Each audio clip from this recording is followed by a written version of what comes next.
2024 लोकसभा चुनाव की सरगर्मियां काफ़ी तेज़ हैं। ऐसे में रायबरेली की सीट सबसे हॉट सीट मानी जा रही है। जनतंत्र टीवी की टीम इस समय मौजूद है रायबरेली में और मेरे साथ इस समय कुछ लोग हैं बात करने के लिए। उनसे जानते हैं कि रायबरेली का क्या माहौल है। आपसे बात करवाते हैं, कुछ लोगों से बात करने का प्रयास करते हैं। भाई साहब, क्या नाम है आपका? मेरा नाम ज्ञानेंद्र सिंह चौधरी है। क्या लग रहा है इस बार किस मुद्दे पर चुनाव होना चाहिए 2024 का? विकास के मुद्दे पे होना चाहिए। तो वो भी 5 साल बीजेपी की सरकार रही है, उसके कार्यकाल में क्या विकास हुआ है? अच्छे अच्छे हाईवे दिए गए, रायबरेली को एम्स मिला, कई कारखाने मिले, या रायबरेली को वीकेंड बनाने के लिए कुछ पार्क वार्क नहीं था, एक पार्क भी दिया गया। बहुत सारी योजनाएं दी गई। जनधन खाता, आदमी पहले खाता खुलवाना जाता था, खाता नहीं खुलते थे। और स्वास्थ्य संबंधी सुविधाएं, सबको 5 लाख तक का फ्री इलाज मिला, गरीबों को आवास मिला, अन्य की सुविधा मिली। और सरकार से अपेक्षा क्या करते हैं। अगर बात रायबरेली की जाए तो यहाँ से कांग्रेस के उम्मीदवार राहुल गांधी हैं जी, उनको किस तरह से देख रहे हैं आप यहाँ पे? राहुल गांधी तो खाली पिकनिक बनाने आए हैं रायबरेली, और रायबरेली पिकनिक बना के 5 साल बाद फिर आएंगे, अपना नामांकन करेंगे, हाथ दिलाएंगे, फिर चले जाएंगे और कुछ नहीं करेंगे रायबरेली में। आज से इनके पूर्वज भी देख लिए क्या करें और क्या करें। यहाँ 20 साल से सांसद भी रही हैं सोनिया गांधी, तो उसका कुछ असर फ़ायदा नहीं मिलेगा इनको? क्या इतने सारे आए फैक्ट्री, यहाँ ना यहाँ के लोकल आदमी को ना कोई रोज़गार मिला, ना कुछ मिला। खाली बाहर के लोगों को आए हैं, कारखाने लगाए, जो फैक्ट्रियाँ चल रही तो वो भी बंदी के आधार पर सब बंद हो गई। रायबरेली के लोग तो बेरोजगार हो गया। लेकिन भाजपा गवर्नमेंट के आने के बाद कुछ फैक्ट्रियाँ, जैसे ITI फैक्ट्री है, यहाँ की बहुत बढ़िया फैक्ट्री थी, तो ये भाजपा आने के बाद ये 2 साल से प्रॉफिट में चल रही है। इसको FC का काम मिला, बहुत सारे काम मिले हैं। और लोग भी हैं। क्या नाम है भाई साहब? मारुति त्रिपाठी। क्या लग रहा है 24 का जो चुनाव होने जा रहा है रायबरेली में, किन मुद्दों को लेकर होने जा रहा है? देखिए, चुनाव अब की बार की तरफा है। अब की बार रायबरेली से कमल खिल रहा है। सोनिया गांधी जिस प्रकार से टाटा बाई की रणनीति खेलती हैं, इमोशन से खेलती हैं, फिर उनकी बेटी आती हैं, दादी की नाक देखिए, तो ना अब की बार दादी की नाक देखी जाएगी, ना टाटा बाई देखा जाएगा। अब की बार केवल जनता विकास के मुद्दों पर करेगी। जिस प्रकार से उन्होंने 2009 में एम्स में भूमि पूजन किया और 2014 तक 5 वर्षों में केवल 2 कमरे 3 सेट में OPD चालू कर दी, जनता को मूर्ख बनाया। भारतीय जनता पार्टी गवर्नमेंट बनने के बाद 1600 करोड़ के प्रोजेक्ट से एम्स तैयार हुआ है। इसके लिए हम लोग मोदी जी के ऋणी हैं। तो इस ऋण को अदा करने के लिए अब की बार 400 कमल में से एक कमल उनके चरणों में यहाँ रायबरेली काम करेगी। 2014-2019 के चुनाव हुए, उसमें बीजेपी जीती, लेकिन रायबरेली की सीट कांग्रेस के पास है। तो क्या 24 में फिर यही हो सकता है? नहीं, बिल्कुल नहीं जाएगी। आपने देखा 14 और 19 काफ़ी अंतर आया था। और अब की बार जनता ये समझ चुकी है कि गांधी परिवार केवल रायबरेली की भावनाओं के साथ खेलने का काम करता है, और अब की बार इतनी करारी हार इनको दी जाएगी। और सबसे बड़ी बात तो ये है कि राहुल गांधी जी को स्वयं रायबरेली पे भरोसा नहीं है, अपने आप पे भरोसा नहीं है। वरना अगर भरोसा होता तो पहले वो वायनाड का चुनाव लड़ के वहाँ पे मतदान करा के, जिस दिन नामांकन का आखिरी दिन था, रात के अंधेरे में छोड़िए, सुबह की पहली किरण के साथ उन्हें बताया कि मैं चुनाव मैं लड़ूंगा। तो कहीं ना कहीं ये कांग्रेस की हताशा है। और आप माहौल देख लीजिए, समाजवादी पार्टी से उनका गठबंधन है, नहीं तो यहाँ पे उनके 4 कार्यकर्ता नहीं मिल रहे हैं। और गठबंधन किया तो भी किससे? एक तो करेला, वो भी निमी चढ़ा। जैसे हम लोगों की कहावत है कि कांग्रेस हमेशा राष्ट्र विरोधी ताकतों के साथ। उनके आप मणिशंकर अय्यर को देखिए, अपना पाकिस्तान प्रेम की, तो हमारे आइटम में फ्रिज में रखने के लिए भाई साहब नहीं बने हैं। और उनके एक अंकल चमड़ी विशेषज्ञ, राहुल गांधी जी भारत जोड़ो यात्रा निकालते हैं, उनके चमड़ी विशेषज्ञ अंकल चमड़ी के आधार पर देश को बांटने का काम करते हैं। तो कहीं ना कहीं ये देश कांग्रेस की नीतियों को दर्शाता है। और अब की बार यहाँ से कमल खिलेगा, दिनेश जी चुनाव जीतेंगे और सोनिया गांधी और गांधी परिवार का मुंह काला करके रायबरेली की जनता भेजेगी। तो देखिए, तो चुनाव तो कई नेताओं ने पूर्व पिछली बार भी लड़े थे कई बार, तो उसका क्या अलग रहा राहुल गांधी का? देखिए, मैंने कहा ना कि अगर आप एक नेता किसी गढ़ में जा रहा है, किसी अन्य जगह पे, और एक एक व्यक्ति अपना गढ़, अगर गांधी परिवार इसको अपना गढ़ मानता है, तो जो व्यक्ति किसी क्षेत्र को अपना गढ़ मानता है, तो जब जानता है कि मेरा गढ़ गड़बड़ा रहा है, तो कहीं और भागने का काम करता है। प्रधानमंत्री नरेंद्र मोदी भी गुजरात से चुनाव लड़े, अब वो वाराणसी से लड़ रहे हैं, तो 2 जगह तो कई नेताओं ने चुनाव लड़े। देखिए, वो पूर्व में मोदी जी पहली बार यूपी चुनाव लड़ने आए थे, तो एक हल्का सा संशय होता है। लेकिन ये तो राहुल गांधी इसको अपना गढ़ कहते हैं, अपना परिवार कहते हैं, और ऐसा परिवार कहते हैं कि कोविड काल में उनके ही 9 पदाधिकारी कांग्रेस की दुखद मृत्यु होती है। शोक संवेदना व्यक्त करना छोड़िए, एक पत्र तक नहीं लिखते हैं। यहीं से 1 किलोमीटर की रेंज में इंदिरा गार्डन है, उनकी दादी की मूर्ति लगी हुई है। गांधी परिवार का चैलेंज के साथ है कि इन 20 वर्षों में एक भी पुष्प अर्पित करने कोई गांधी परिवार नहीं गया है। जो व्यक्ति अपने दादी और बाबा का सम्मान नहीं कर सकता है वो रायबरेली जनता का सम्मान नहीं करेगा। इस बात को यहाँ का युवा, यहाँ के नौजवान समझ चुका है और अब की बार उनको धूल चटाने का काम यहाँ की जनता करेगी। सोनिया गांधी स्वास्थ्य कारणों के चलते लंबे समय से रायबरेली में नहीं आई हैं। इसका मुद्दा यहाँ के बीजेपी के जो उम्मीदवार हैं दिनेश प्रताप सिंह जरूर बना रहे हैं। कुछ लोग और भी हैं। भाई साहब क्या नाम है आपका? विनय शुक्ला। क्या लग रहा है, क्या मुद्दे हैं चुनाव के इस बार जो होने जा रहा है? देखिए, चुनाव आम जनमानस में अपार उत्साह देखने को मिल रहा है। भारतीय जनता पार्टी के पक्ष में अपार जनसमूह देखा जाए तो कांग्रेस के लोग चुनाव लड़ने के लिए अभी रायबरेली आए हैं। इसके पूर्व में भी 10 साल हो गए। 10 सालों में केवल सर्टिफिकेट, इनका जो सर्टिफिकेट है, आप जनता के समक्ष आने के तो दूर जा दिए। कोविड का कार्यकाल, इतना बड़ा कोविड का कार्यकाल था, इतने लोगों की जानें गई है, लेकिन इनका एक भी पदाधिकारी, एक भी कार्यकर्ता अपने विलेजेस के जो भी इनके कार्यकर्ताओं के यहाँ ऐसी ट्रेजेडी हुई, इनका एक भी नेता अभी कहीं किसी का हाल जानने के लिए नहीं आया। ये लोग दिल्ली में बैठे रहे, 10 सालों से दिल्ली में बैठ के हाथ हिलाते रहे। लेकिन अब रायबरेली की जनता, अब चुनाव पड़ा हुआ, अब चुनाव आया है तो उनको ये लगता है कि रायबरेली मेरी है। रायबरेली किसी की बपौती नहीं है। रायबरेली की जनता अब इस बार उनको दिखाएगी कि किस तरह रायबरेली की जनता उनको खदेड़ने का काम करेगी। क्या मतलब स्थानीय मुद्दे क्या हैं जो चुनाव के हैं? देखिए, स्थानीय मुद्दे उन्होंने किया क्या? उन्होंने कभी हमेशा मुद्दे वो लोग उठाते हैं एम्स का। एक मुद्दा उनका एम्स का उठता है, एक मुद्दा रेल कोच का उठता है।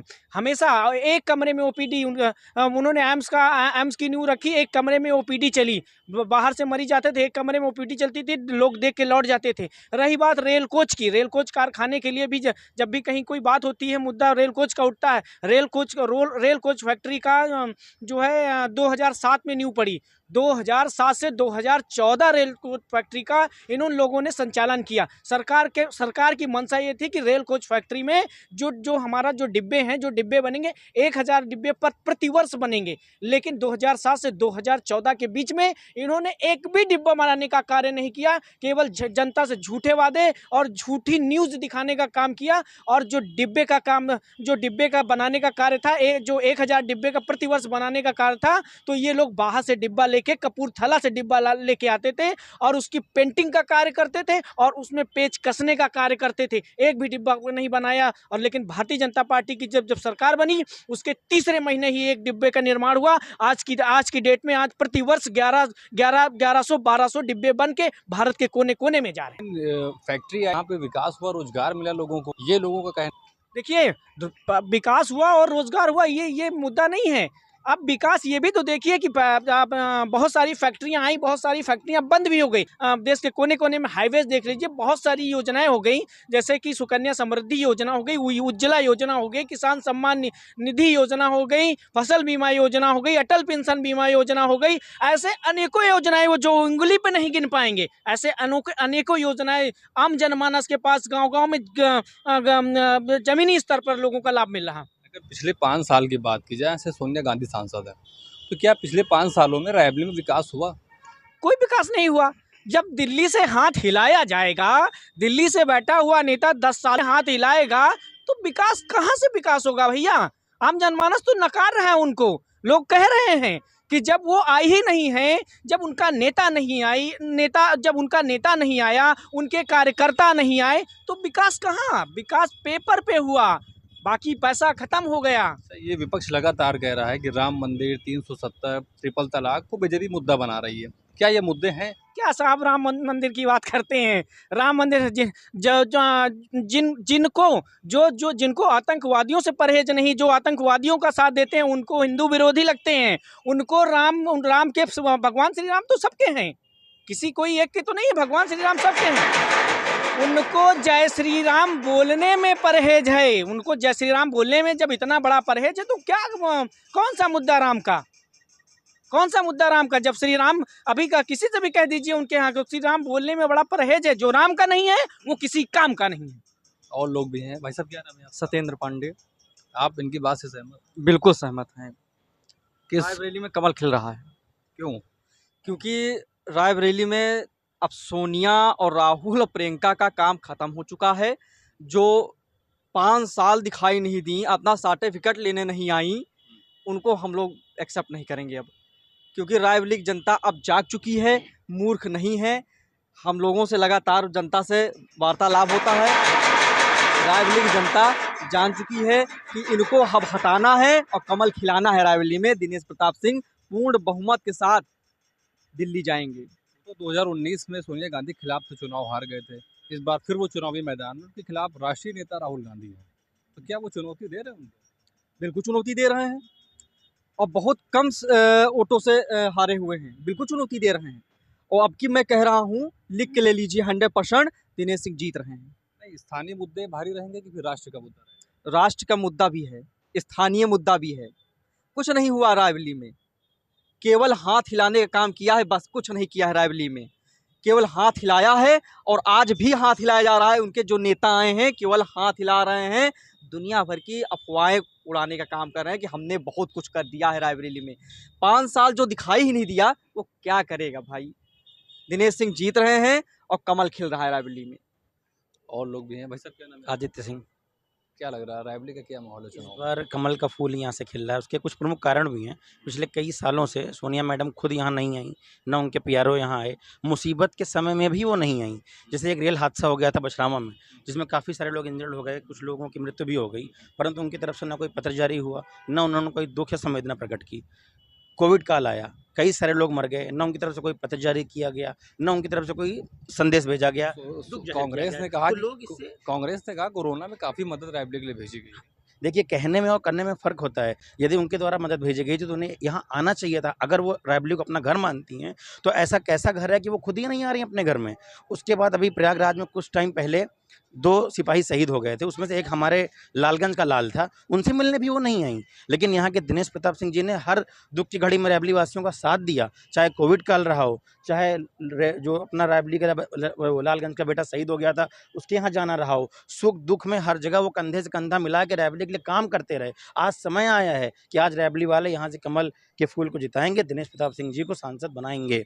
प्रियंका गांधी ने कहा कि रायबरेली में बहुत विकास हुआ, जैसे NIFT, AIIMS, rail coach, NTPC, ये सब कांग्रेस के ज़माने में आई है। अभी जब से मोदी की सरकार बनी तब से रायबरेली में एक भी विकास नहीं हुआ। इसको किस तरह देखती है स्थानीय लोग, जैसे आप यहाँ पे रहते हैं? जी, प्रियंका गांधी जी ने बिल्कुल सही कहा। यहाँ रायबरेली में निफ्ट थी, एम्स था, अमेठी में एफडीआई थी, बहुत कुछ था। अगर है अभी भी? अभी भी है, तो फिर अमेठी से राहुल गांधी जी क्यों हार गए? क्योंकि कुछ बेसिक बुनियादी चीज़ें ऐसी थीं जिनको वो पूर्ण नहीं कर पाए।